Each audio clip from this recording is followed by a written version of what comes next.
Course Plus. Expressway to elegant career. In this video, we'll talk about reflection, how to arrive at acceptance and move on from there. Managing and overcoming anxiety takes work, a lot of work through self-observation and introspection, which is why this video is filled with worksheets that help you ask the right questions and as a result find the right answers. This process isn't easy. It isn't quick either, but we guarantee that the rewards are long-lasting and worthy. In this chapter, we speak about reaching a place where you can accept your current situation and plan. We provide guidelines that help you reflect and reassess your situation, the reasons for it, and ways to manage it too. The first step to the process is to monitor your body's responses to events that bring on your anxiety. This step is vital because sometimes people don't realize they're going through an anxiety attack until they begin to experience some physical components of it. Once you are physically aware of what your body is going through, you can track your feelings and observe their relationship with each other. Finally, we show you how to become more aware of your present state of mind. We show you how to accept it and move on from there. Understanding your body signals. Daisy is a bit taken aback when her doctor diagnoses her with anxiety. Her doctor suggests she spend more time listening to her body, and so she tries to understand her body signals by writing down unpleasant physical sensations as she experiences them. What she discovers over a week surprises her. She realizes she is experiencing some of the telltale signs of anxiety. She decides to take control of it, and with the guidance of her doctor starts tuning in to find a way out of her dilemma. Worksheet 10. Tracking your body's signals. Here is a list of common bodily symptoms and signs of anxiety. Keep a track of any signs you experience for a week, along with the day you experienced it and the situation that led up to the experience. Now, some of the symptoms might be like that of an illness. If your symptoms are indicative of an illness, then consult your doctor for advice. But if your symptoms are a result of your anxiety, then you're likely to have an emotional thought that led to it.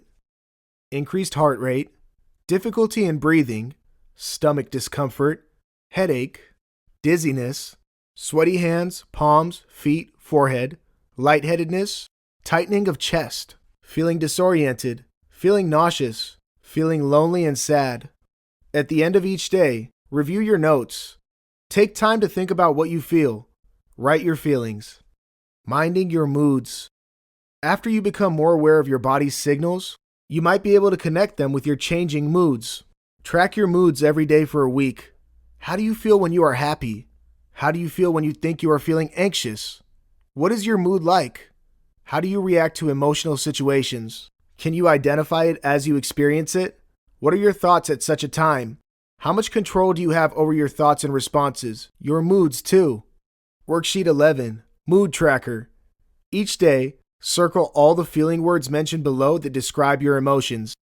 Think and describe your mood and behavioral patterns at such times.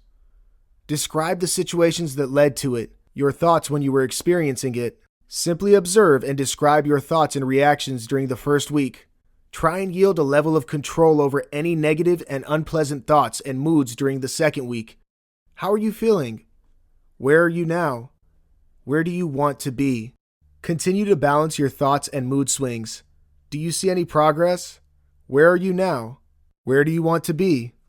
Rehabilitating your thoughts. Now that you've spent a little time with your mind and body, you might have a fair idea of what they're trying to tell you. This understanding will only get deeper and more intuitive as you understand yourself and your anxiety better, and you'll get there as you keep working on the worksheets. Finding acceptance. Now it's time to move on to the phase of acceptance. And to get there, you must first unearth and remove any distorted thought patterns that might be stopping you from moving on. What are distorted thought patterns? Distorted thoughts are thoughts that are disconnected and different from reality. They are thoughts you tell yourself to avoid reality. Here are some examples of distorted thought patterns. Expanding and shrinking. Your mind exaggerates the unpleasantness of the task on hand and underestimates your reluctance and/or incapability of doing it. For instance, you may think, it's impossible to solve this problem. Nobody can do it. Truth is, a few people in your team might have been able to do it. You dismiss it as impossible and therefore don't try and seek assistance. Filtering. Your mind filters out information and feedback to its inconvenience. For instance, you receive feedback on your performance. You have 3 good scores and 2 poor ones. Your mind can filter this either way.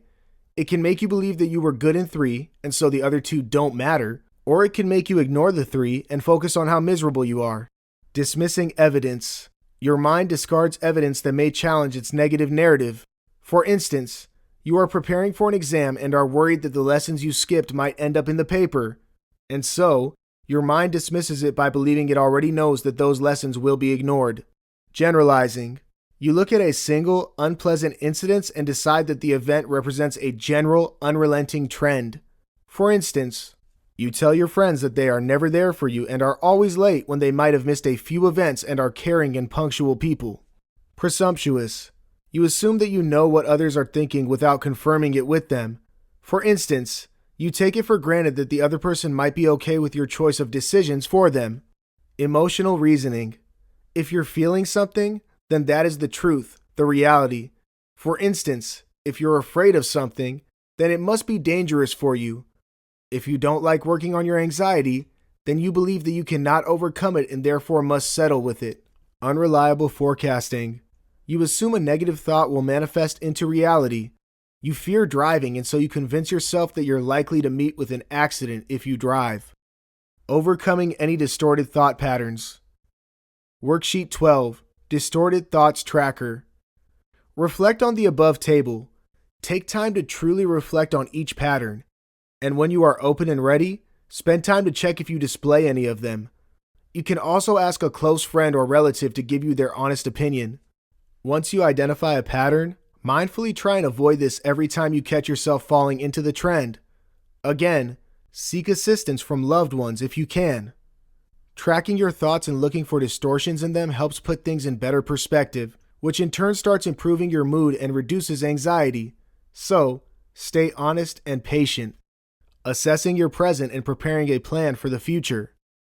Now that you know your pitfalls and the stuck points that are stopping you from moving ahead, accept them without guilt or resentment.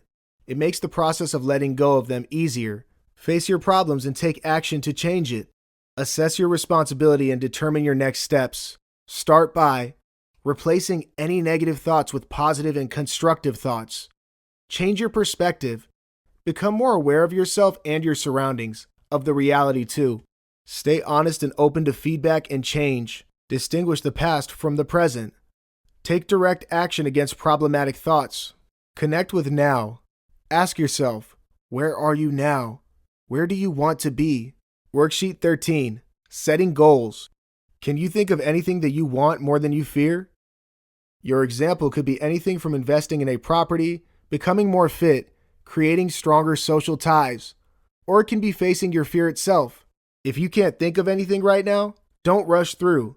Take time to let the question marinate for a few days, weeks, even months perhaps. Keep going back to it to see if you have something that aligns with your purpose in life. Write them down when they hit you, and they will. Great. Now you have your goals in front of you. What can stop you from achieving them? Nothing. The next few chapters will show you how.